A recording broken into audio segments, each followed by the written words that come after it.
Hello my dear friends, welcome to this video. इस video के अंदर हम लोग प्रैक्टिस सेट 5.3 को डिस्कस करना चाहते हैं। उससे पहले छोटा सा प्री रिक्वायरमेंट में हमें सिर्फ इवेंट के बारे में जानना है कि इवेंट क्या हो। एक एग्जांपल लेते हैं। सपोज मैंने एक डाइस को रोल किया। What is my S? S क्या होता है? Sample space is 1 2 3 4 5 6 all possible outcome. Suppose अब मैं एक कंडीशन लगा देता हूं कि मुझे जो आंसर चाहिए वो 3 से बड़ा चाहिए, तो वो कंडीशन सेटिस्फाई करने वाले कितने आउटकम है? वो है 4 5 6। तो मैं ये कहूंगा, जो मैंने कंडीशन लगा, कंडीशन क्या था कि 3 से बड़ा आउटकम चाहिए, तो वो कंडीशन सेटिस्फाई करने वाले आउटकम है ये। This are nothing but feasible outcome for my condition, ठीक है? या फिर मैं कहूं favourable outcome for my condition. अगर ये जो मेरे फेवरेबल आउटकम है फॉर दैट कंडीशन, इसका अगर मैं सेट बना दूं तो इससे मैं कहूंगा एक इवेंट है। ये कौन सा इवेंट है? This is an event when the outcome is more than 3, greater than 3 I will say. तो ये जो इवेंट है उसे हम लोग यूजुअली कैपिटल लेटर से डिनोट करते हैं। ए बी सी डी कुछ तो यूज करो, लेकिन कैपिटल लेटर यूज करो, और एस को छोड़ के यूज करो, बिकॉज एस तो हम लोग सैंपल स्पेस के लिए यूज करो। उसके साथ साथ ये जो इवेंट है that is always a subset of S, because S क्या है? All possible outcome. All possible से बड़ा तो नहीं होगा क्योंकि हमने कंडीशन लगाया है, तो मैक्सिमम एस जितना हो सकता है, या फिर एस का ही कुछ तो पार्ट होगा। जैसे कि यहां पे दिख रहा है ए जो है वो उस एस का ही कुछ तो पार्ट है, करेक्ट? तो ये जो बन गया वो बन गया इवेंट। एक बार उसका मैथमेटिकल डेफिनेशन देखते हैं। The outcome satisfying a particular conditions are called the favorable outcomes. A set of favorable outcomes of a given sample space is an event. Event is a subset of a sample space. Events are generally denoted by capital letters. इतना knowledge है तो हम लोग practice set 5.2 को easily कर सकते, ठीक है? Let's start. एक बार हम लोग क्वेश्चन पढ़ लेते हैं। Right the sample space S and the number of sample point ns for each of the following experiment. Also write events A, B, C in the set form and write n of A, n of B and n of C. ठीक है, बहुत simple है। First example तो बहुत ही simple. One dice is rolled, यानी कि एक डाइस को अगर आप रोल करोगे तो आपके लिए S क्या होगा? Simple space is 1 2 3 4 5 6। This is your simple space. n of S क्या होगा? n ऑफ S होगा 6, बिकॉज 6 एलिमेंट है। अब स्टार्ट होगा इवेंट। इवेंट मतलब क्या होगा कि एक छोटा सा कंडीशन दिया होगा, तो हमें क्या करना होगा? सैंपल स्पेस में से ऐसे एलिमेंट चूज करने होंगे जो वो पर्टिकुलर कंडीशन को सेटिस्फाई करते और उसका सेट बनाना। जैसे कि इवेंट क्या दिया है कि even number on the upper face. हमें पता है अपर फेस के ऊपर 1 से लेकर 6 तक नंबर आता है। इसमें से इवन कौन से है? तो 2 4 6। therefore your n of A is 3। Second क्या है? B है odd number on the upper face. 1 3 and 5 ये ऑड नंबर्स है, राइट? इवन नंबर्स यानी कि 2 के मल्टीपल, ऑड नंबर यानी कि जो 2 के मल्टीपल नहीं है, ठीक है? तो n ऑफ B क्या होगा? n ऑफ B भी होगा 3, because 1 3 5 are odd numbers. Prime number on the upper face, तो जो स्टूडेंट्स को नहीं पता है प्राइम नंबर क्या होता है, तो उससे पहले रिवीजन। तो प्राइम नंबर ऐसा नंबर होता है जो 1 से बड़ा होता है और वो सिर्फ खुद के और 1 के टेबल में आता है और कहीं नहीं आता। A number which is greater then 1 and only divisible by itself and 1 is called the prime number। 1 जो है वो प्राइम नंबर नहीं है, ना ही वो कंपोजिट नंबर नहीं। कंपोजिट नंबर यानी कि वो ऐसे नंबर जो प्राइम नहीं होता। 1 एक एक्सेप्शन है। एक्सेप्शन क्यों है? बिकॉज वो ना प्राइम है ना कंपोजिट है, तो 1 को कभी भी प्राइम कंसिडर नहीं करना है, ठीक है? इस चीज को याद रखेगा हर कोई कि 1 is not a prime nor the composite number. तो प्राइम नंबर कौन से हो गए? 2 चलेगा, हाँ, बिकॉज वो 2 से डिवाइड होता है और 1 से डिवाइड होता है। उसके सिर्फ 2 ही फैक्टर है, 2 and 1, और कुछ नहीं। 3 के भी सिर्फ 2 ही फैक्टर है, 3 and 1 और कुछ नहीं। 5 के लिए भी सेम। 4 जो है उसके मैं 3 फैक्टर दे सकता हूँ, 1, 2 and 4। ये तीनों नंबर डिवाइड करते हैं, इसलिए 4 प्राइम नंबर नहीं है। उसी तरीके से 6 भी प्राइम नंबर। तो मुझे पता चला 2, 3 and 5 are the prime number from this S। ठीक है, तो जो इवेंट होता है वो हमारे सैंपल स्पेस का सबसेट है, इसीलिए हम लोग ने सिर्फ 2, 3, 5 लिया। अगर रैंडमली उन्होंने पूछा रखता कि प्राइम नंबर लिखो तो हमारे पास इनफाइनेटली मैनी है, लेकिन हम लोग एक सैंपल स्पेस में से ही उठाते जिसमें 3 ही थे। ठीक है, तो अब हम लोग क्वेश्चन नंबर 2 देखते हैं। सो क्वेश्चन नंबर 2 देखते हैं। 2 डाइज आर रोल्ड साइमल्टेनियसली। तो हमें पता है कि अब कितना होता है उसके अंदर, 36 एलिमेंट्स होता है, जो मैंने ऑलरेडी लिख के रखे। आपको पता है किस तरीके से लिखना है। 1 के साथ सारे लिख दिए मैंने, फिर 2 के साथ सारे, फिर 3 के साथ सारे, 4 के साथ, 5 के साथ एंड 6 के साथ। टोटल 36 एलिमेंट्स होते हैं। इसके अंदर इवेंट्स जो होता है ना, वो मुझे बहुत अच्छे लगते हैं, बिकॉज वहां पे पैटर्न बनता है। तो मैं स्टूडेंट से यही रिक्वेस्ट करूंगा कि इसी फॉर्मेट में लिखे, यानी कि 6 के ही वो लोग रोज बनाए। उससे क्या होता है, एक ब्यूटीफुल फॉर्मेट बनता है जो हमें अभी दिखेगा। इवेंट ए जो है वो रीड करता है। इवेंट ए क्या है, the sum of the digits on the upper face is multiple of 6। तो आप ऐसा कौन सा गेम है जहां पे आप 2 डाइस रोल करते हो, जैसे कि आप अगर सपोज बिजनेस खेल रहे हो तो उसके अंदर आप 2 डाइस को रोल करते हो। तो वहां पे हम लोग क्या देखते हैं कि सम करते हैं। आपका मैक्सिमम क्या होता है, मैक्सिमम आपका जो चाल होता है वो कितने का हो सकता है, तो 12 हो सकता है, राइट। आप 12 मूव्स कर सकते हो, बिकॉज मैक्सिमम दोनों पे 6 आया तो आपको 12 आ जाए। मिनिमम आपका क्या आंसर क्या हो सकता है, मतलब मिनिमम आपके मूव्स कितने हो सकते हैं, तो वो होते हैं 2, बिकॉज दोनों पे अगर 1 आया तो आपको 2 से लेके इंक्लूडिंग 2 टिल 12 जो भी होगा उसी में से नंबर हो। 2 से लेके 12 तक 6 के कौन से मल्टीपल होते, एक तो 6 1 जा एंड 6 2 जा 12। तो आपके पास 6 के मल्टीपल 2 है, 6 और 12। उन्होंने क्या बोला है, the sum of the digits on the upper face is multiple of 6। यानी कि आप क्या करोगे, ऐसे आप पॉइंट्स ढूंढोगे जिसका सम 6 होता या फिर 12 होता। तो आप देखोगे ये जो है इसका सम 6 हो रहा है, 5,1। 4,2 जो है उसका भी सम 6 हो रहा है, 3,3 का भी सम 6 हो रहा है, 2,4 का भी सम 6 हो रहा है और 1,5 का भी सम 6 हो रहा है। तो जब कभी हम लोग 2 डाइस थ्रो कर रहे हैं ना, तो 1,5 एंड 5,1 अलग अलग पॉइंट्स है हमारे सैंपल स्पेस के। इस चीज का ध्यान रखेंगे। अदरवाइज स्टूडेंट आर्ग्यू कर सकते हैं 1 5 एंड 5 1 सेम होता है खेलने के टाइम, लेकिन जब हम लोग प्रोबेबिलिटी देखते हैं तब दोनों का अलग अलग मायने है। ठीक है, तो अब मुझे पता चला 1 2 3 4 5 ये जो है सारे के सारे जो डायगनली दिख रहे हैं आपको इस तरीके से। अगर मैं लाइन ड्रॉ करूं ना तो एक अच्छा खासा डायगनल एक क्रॉस लाइन बन रहा है जिसका सम 6 होता है। आप ऑब्जर्व करोगे यहां पे सम 2 है, ये जो 2 एलिमेंट्स है इनका सम 3 है, इनका सम 4 है, इनका सम 5 है।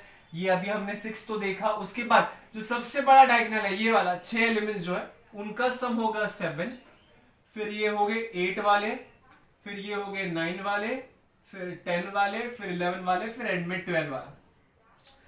इस तरीके से लिखने का फायदा क्या होता है, तो डायगोनली अगर आप देखोगे तो उनका सम एक फिक्स नंबर होता है, 2 से स्टार्ट होके 12 तक जाता है। ठीक है, तो ये एक फायदा इस तरीके से लिखने का। अब मुझे ए के अंदर कौन कौन से लिखते हैं, तो जिनका सम 6 या फिर 12 होता, तो मैं यहां से स्टार्ट करता हूं। 5,1 लिखूंगा, 4,2, 3,3, 2,4, 1,5, ये 6 वाले सारे हो गए। ऐसा लिखने पे क्या होगा, कुछ मिस आउट नहीं होगा। अगर सम पूछा गया तो कुछ भी मिस आउट नहीं होगा। फिर एंड में मैं 6,6 लिखूंगा बिकॉज वो का भी सम 12 आता है विच इज मल्टीपल ऑफ 6।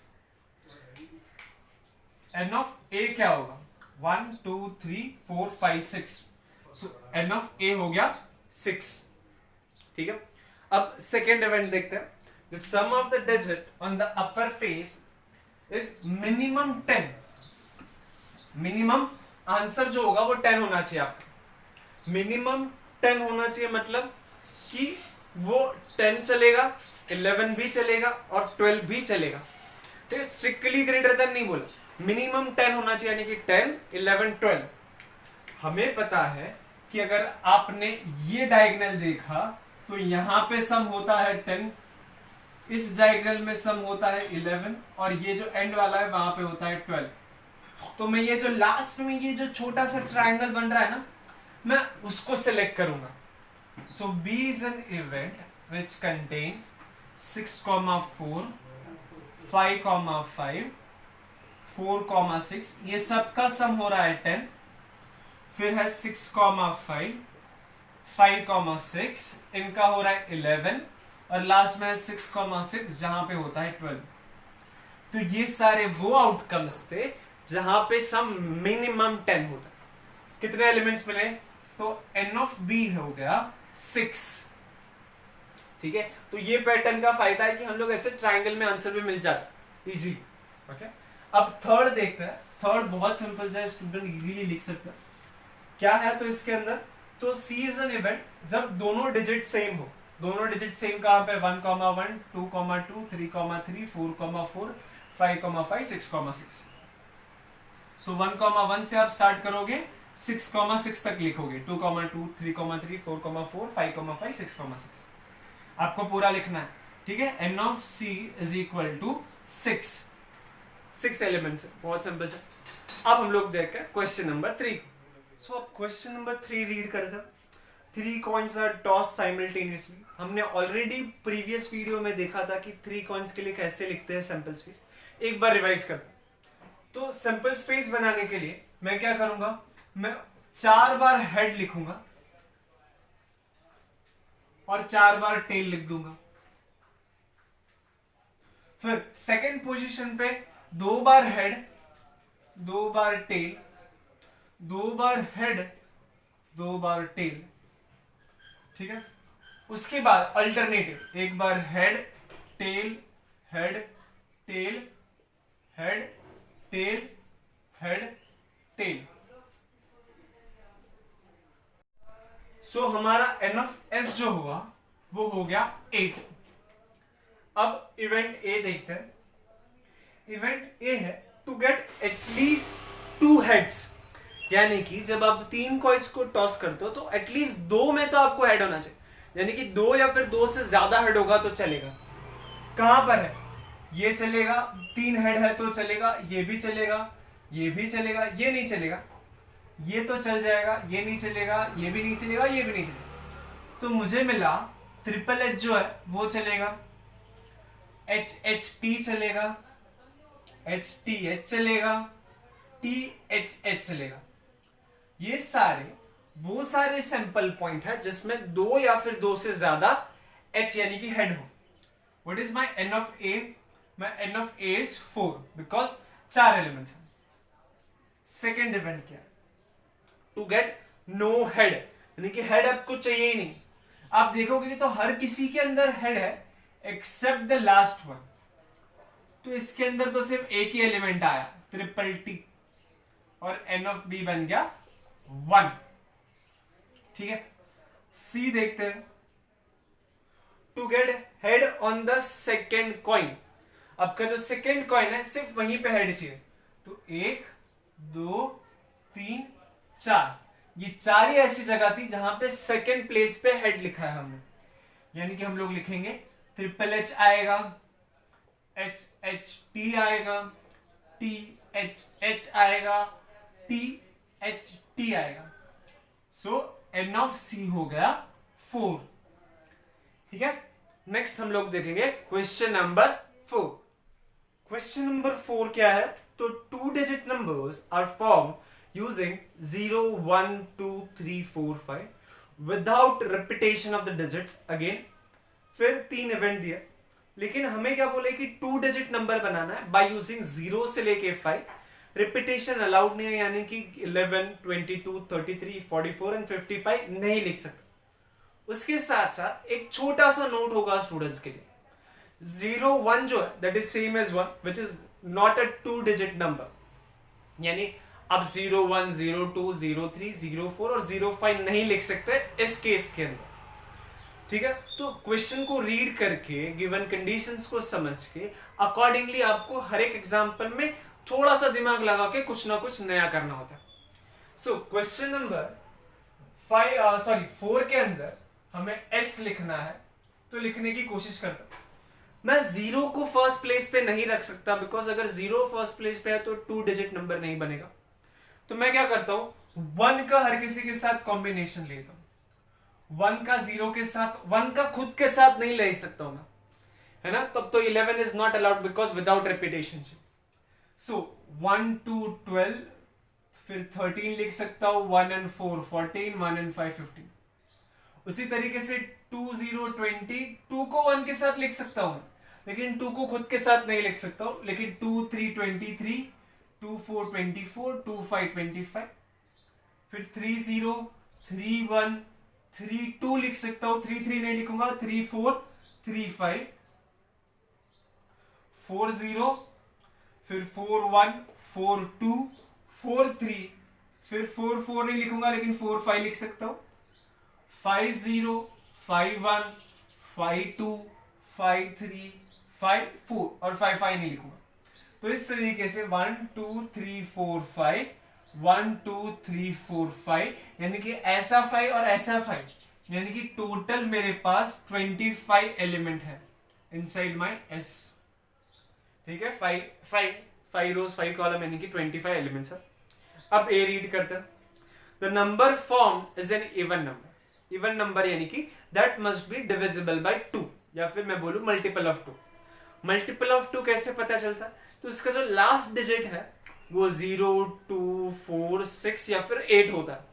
तो उस हिसाब से ए के एलिमेंट्स कैसे लिखूंगा मैं, सो 10 आएगा, राइट। फिर नेक्स्ट देखूंगा 12 भी आएगा, 13 नहीं हो सकता लेकिन 14 हो सकता है। फिर 20 होगा, 21 23 नहीं हो सकता, लेकिन 24 is divisible bye 2, even number है। फिर 30, फिर 32, फिर 34, राइट। फिर यहां पे मैं देखता हूं, फिर 40, फिर 42, फिर इसमें से और कोई नहीं है। फिर लास्ट रो में देखता हूं, तो 50 52 एंड 54 काउंट करते हैं, 1 2 3 4 5 6 7 8 9 10 11 12 13। So my n of A is 30। हमने इवेंट लिखा, फिर उसका कार्डिनलिटी लिखा 30। सेकेंड रीड करते हैं, बी। मैं यहीं पर ही रब कर रहा हूं, आप अच्छे से लिख दो इसको। ओके, बी क्या है, सो बी है कि the number form is divisible by 3। What is divisibility test for 3? The sum of the number must be divisible by 3. अगर मुझे कोई भी एक नंबर दिया है x y z सपोज, तो वो 3 से डिविजिबल कब होगा, इफ उसके जो डिजिट्स है उसको अगर मैं ऐड करूं, यानी कि x plus Y plus Z, that number जो भी मिलेगा that must be divisible by 3। जैसे कि 10 is not divisible by 3 but 12 is divisible by 3, because 12 के अंदर जो डिजिट है 1 और 2, उसको अगर मैं ऐड करूं तो मेरा जो आंसर रहेगा that is 3 and which is divisible by 3, यानी कि 12 चलेगा। 12 क्या 13 चलेगा, नहीं, सम 4 आ रहा है, सम 5 आ रहा है, सम 6 आ रहा है, तो 15 is divisible by 3 because 1 + 5 6 and 6 is divisible by 3। 20 नहीं चलेगा, लेकिन 21 चलेगा, 23 नहीं चलेगा, 24 चलेगा बिकॉज 24 इज 6 ना, 2 + 4, 25 7 होता है, 30 तो चलेगा डेफिनेटली, 31 नहीं, 32 नहीं, 34 भी नहीं चलेगा, 7 होता है, 35 8 होता है, वो भी नहीं डिवाइड होता है, 4, फिर यहाँ पे तो 5 हो रहा है सम, वो भी नहीं चलेगा, ये 6 हो रहा है। 42 is divisible by 3 because sum जो है वो 6 है और विच इज डिविजिबल बाय 3, ये 7 है और ये है 9, तो 45 इज ऑल्सो डिविजिबल बाय 3। 51 चलेगा, 52 नहीं चल सकता, 53 भी नहीं चलेगा बिकॉज सम 8 होता है, लेकिन यहाँ पे 9 हो रहा है, 54। एन ऑफ बी लिख देते हैं, 1 2 3 4 5 6 7 8 9, so my n of B is 9। ठीक है, सी को रीड करता है, the number form is greater than 50। Greater than 50, greater than 50 बोला है, 50 होना जरूरी नहीं है ना, ग्रेटर देन 50 बोला है, greater than and equal to 50 नहीं बोला, तो सी के अंदर होगा ग्रेटर देन 50 कौन से नंबर है, तो ये 4, 51, 52, 53, 54। क्वेश्चन को अच्छे से रीड करना है, 50 नहीं आएगा बिकॉज ग्रेटर देन 50 बोला था। सो एन ऑफ सी इज 4। ठीक है, अब हम लोग देखेंगे क्वेश्चन नंबर 5। क्वेश्चन नंबर 5 को रीड करते हैं। From 3 men and 2 women an environment committee of 2 person is to be formed। यानी कि हमें एक कमेटी बनानी है जिसका नाम है एनवायरमेंट कमेटी, जिसके अंदर सिर्फ 2 लोग हैं। लेकिन आपके पास ऑप्शन क्या है, आपके पास 3 मेन के ऑप्शन है और 2 वुमेन के ऑप्शन। तो मैंने उसको लिखने की कोशिश की। Let m1 m2 m3 be 3 men and w1 and w2 be 2 women। हमने similar type of question previous exercise में देखा, अब इसको भी सिमिलर वे से सॉल्व करना। सैंपल स्पेस बनाने के लिए हम लोग क्या करेंगे, हमें कमिटी ऑफ 2 चाहिए, तो मैं क्या करूंगा, एक को फिक्स करूंगा, दूसरे को बदलते जाऊंगा। यहां पे रिपीटेशन नहीं कर सकता, जैसे कि मैं m1 को m1 के खुद के साथ कमिटी नहीं बना सकता हूं, तो फिर वो अकेला हो जाएगा कमिटी। तो मैं क्या करता हूं, m1 विथ m2 पहला कमिटी, पॉसिबिलिटी पहला कमिटी का, दूसरा m1 m3 दूसरा पॉसिबिलिटी, फिर m1 को मैंने w1 के साथ रखा, फिर m1 को मैंने w2 के साथ रखा। तो इस तरीके से 4 पॉसिबिलिटी हो गया, जिसके अंदर m1 को मैंने फिक्स रखा था। अब मैं m2 को फिक्स रखता हूं। m2 का m1 के साथ अगर मैं कमिटी सोचूं तो वो ऑलरेडी बन चुका है, तो m2 के बाद वाले के साथ, यानी कि m2 m3 m2 का विद w1 फिर m2 का विद w2। ठीक है, अब थर्ड के बारे में, यानी कि m3 ने ऑलरेडी दोनों के साथ कमिटी जो है वो पॉसिबिलिटी ऑलरेडी आ चुका है यहां पर। तो m3 उसके बाद वाला, यानी कि w1 m3 विथ w2। ठीक है, यहां पे कॉमा नहीं लिखना चाहिए। अब मैं w1 के साथ कमिटी बना रहा हूं, तो w1 का विद w2 उसके ऊपर वाले हर किसी के साथ उसका हो चुका है। और आप ऑब्जर्व करोगे यहां पर सारी पॉसिबिलिटी हो जाती है। हम लोग क्या करते हैं, एक को फिक्स करते हैं, उसके बाद वाले के साथ उसका कमिटी बनाते हैं, दूसरे को फिक्स करते हैं, उसके बाद वाले के साथ उसका कमिटी। ये प्रोसीजर से बहुत इजीली हो जाता है। तो कितनी कमिटीज पॉसिबिलिटी बनती है, 1 2 3 4 5 6 7 8 9 10। सो माई n of s is nothing but 10। अब इवेंट्स को देखते हैं। सो फर्स्ट क्या है, there must be at least 1 woman member, यानी कि कोई ना कोई एक मेंबर तो होनी चाहिए, यानी कि दोनों मेल वाले जो है वो नहीं चलेगा, है ना। तो ये नहीं चलेगा, ये भी नहीं चलेगा, ये चलेगा, ये चलेगा, ये भी नहीं चलेगा, ये भी चलेंगे सारे के सारे। तो मुझे पता चला इन तीनों को छोड़ के सारे चलेंगे, तो लिख देते हैं m1 w1 चलेगा, m1 w2 चलेगा, m2 w1 चलेगा, m2 w2 भी चलेगा, m3 w1 m3 w2 w1 w2 भी चलेगा ना। ये क्या है, यहां पर तो दोनों वुमन है ना, उन्होंने क्या बोला था कि एटलीस्ट 1 वुमन होनी चाहिए, 2 होगा तो भी उन्हें प्रॉब्लम नहीं। तो इवेंट ए के अंदर 1 2 3 4 5 6 7 एन ऑफ ए जो बन गया वो हो गया 7। ठीक है, अब बी को रीड करो। 1 man and 1 woman committee is form, यानी कि एक मैन होगा और एक वुमन होगी। ठीक है, तो वैसे वाले सर्च करता है, यानी कि दोनों मैन और दोनों वुमन वाले नहीं चलेंगे, यानी कि मैंने जो अंडरलाइन किया है वो नहीं चलेंगे, और दोनों वुमन वाले भी नहीं चलेंगे, यानी कि बी के अंदर जो बचे हुए वो मिलेंगे, राइट। ये नहीं चल सकता, ये नहीं चलेगा, ये भी नहीं चलेगा। हमें क्या चाहिए, एक मैन और एक वुमन, तो बाकी बचे हुए लिखेंगे। ये एक मैन एक वुमन, एक मैन एक वुमन, एक मैन एक वुमन, एक मैन एक वुमन। ठीक है, ये भी चल रहा है। m3w1 भी, m3w2 भी। ठीक है, 1 2 3 4 5 6। सो मेरा n ऑफ b जो होगा that is nothing but 6। Simple सा। थर्ड देख लेते हैं। There should not be a woman member, यानी कि ऐसा कमेटी ढूंढनी है जिसके अंदर वुमन मेंबर है ही नहीं। यानी कि ये ना कि दोनों के दोनों मैनी हो, तो C के अंदर मैं लिखूंगा M1 M2 M1 M3 and M2 M3 and N of C जो हो गया वो हो गया 3, बिकॉज यहां पर ये तीन ही ऐसी कमिटी है जिसके अंदर वुमन है। ठीक है, तो इस तरीके से क्वेश्चन नंबर 5 हो गया। अब हम लोग करेंगे क्वेश्चन नंबर 6। अब हम लोग रीड करते हैं क्वेश्चन नंबर 6। इंटरेस्टिंग सा क्वेश्चन है। क्वेश्चन क्या बोल रहा है, तो 1 coin and 1 dice are thrown simultaneously. इससे ऐसा ही एक सिमिलर क्वेश्चन हमने प्रीवियस प्रैक्टिस सेट में भी देखा था। तो सैंपल स्पेस बनाना इजी है। हम क्या करेंगे, तो हेड के साथ सारे डाइस के पॉसिबिलिटी, H1 फिर H के साथ 2 फिर H के साथ 3 का आना, फिर H के साथ 4, H के साथ 5, H के साथ 6, हेड के साथ सारी पॉसिबिलिटीज ऑफ डाइस आ चुकी। तो अब टेल के साथ 1, टेल के साथ 2, टेल के साथ 3, टेल के साथ 4, टेल के साथ 5 एंड टेल के साथ 6। सो N ऑफ S क्या बन गया 12। कितने एलिमेंट्स है, तो 12 एलिमेंट्स। इवेंट A क्या है, to get head and an odd integer, यानी कि ऑड नंबर चाहिए।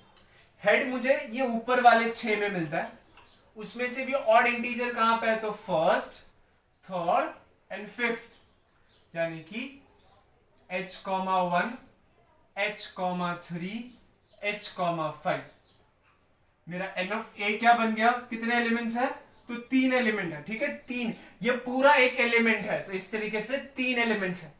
दोनों साथ में कर रहे हो, 6 एलिमेंट्स मत लिख देना गलती से। ठीक है, there are only 3 elements. B, to get head और a tail and an even number. जब कभी भी और लिखा जाता है, यानी कि हेड भी चलेगा टेल भी चलेगा। ठीक है, यानी कि हेड के साथ इवन नंबर है तो भी चलेगा, टेल के साथ इवन नंबर है तो भी चलेगा। ठीक है, तो हेड के साथ इवन नंबर कहां पर है, H2, H4, H6। टेल के साथ इवन नंबर उसी के नीचे है, राइट। सो 6 एलिमेंट्स मिल रहा है, H2, H4, HN6, फिर T2, T4 and T6। So N of B क्या बन गया आपका, वो बन गया 6, क्योंकि और था इसीलिए हेड भी चलेगा टेल भी चलेगा। ठीक है, आगे बढ़ते। The number on the upper face is greater than 7 and tail on the coin. Question थोड़ा इंटरेस्टिंग है, स्टूडेंट थोड़ी देर के लिए सोच सकते हैं, लेकिन अगर आप डाइस को थ्रो कर रहे हो तो आपके जो नंबर्स है वो 6 तक होता है। क्या कोई भी ऐसा नंबर आएगा जो 7 से बड़ा हो, तो मुझे देखने की जरूरत ही नहीं है। ऐसा कोई भी नहीं होगा कि जहां पे 7 से बड़ा मेरा डाइस के अंदर आंसर। तो मुझे पता चला कि ऐसा कोई भी सैंपल पॉइंट नहीं है फ्रॉम माय सैंपल स्पेस जो ये कंडीशन को सेटिस्फाई करता। बट ये C कुछ तो होना चाहिए ना, तो हमारा C जो इवेंट है that is nothing but equal to empty set. ये एम्प्टी सेट का साइन है, या फिर आप सिर्फ ब्रैकेट ओपन करके क्लोज कर दो तो भी चलेगा। ठीक है, तो C इज एम्प्टी और N ऑफ C बन गया 0। ठीक है, थैंक यू।